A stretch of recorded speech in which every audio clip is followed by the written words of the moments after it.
Мой! Днеска сме петък, 7 часа и 20 минути и потеглям за училище.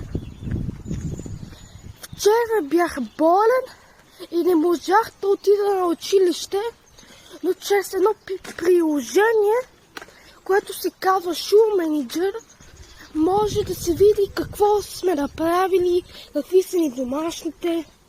Разбира се, не за всеки предмет.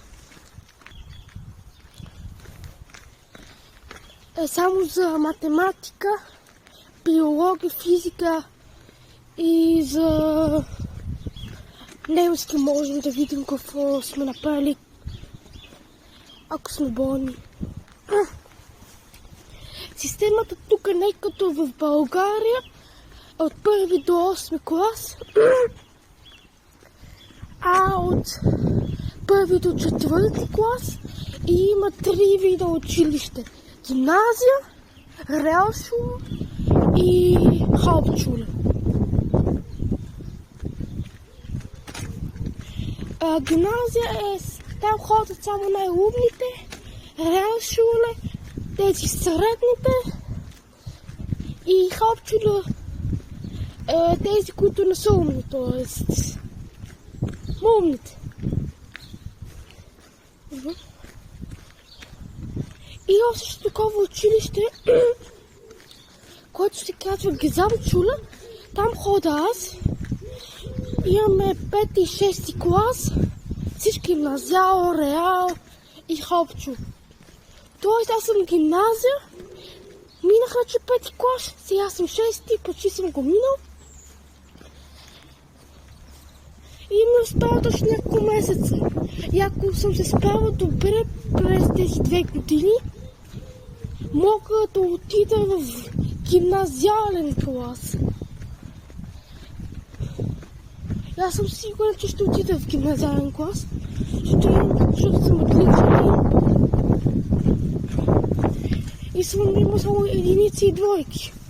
Това са т.е. оценките в българския са шестицата е тук единица, петицата в България е тук двойка, четворката тройка, тройката четворка, двойката петица. Тоест вместо шестицата е тук една хубавата оценка, това е единица. Това е единицата.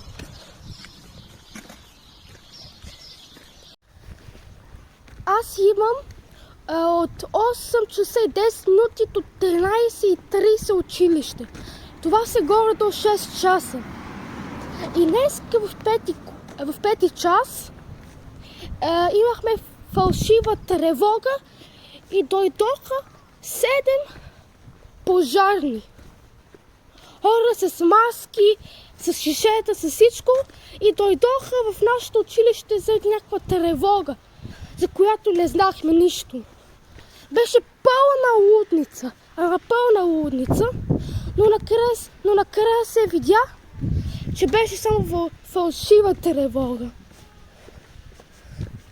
Ако ви хареса това видео, дайте един палец нагоре и се абонирайте. Много бих се радвал, ако успеем 20 абоната. Това би ме мотивирало доста. И ви умолявам, ако искате. Довиждане! So go through the darkest of days, having to heartbreak away.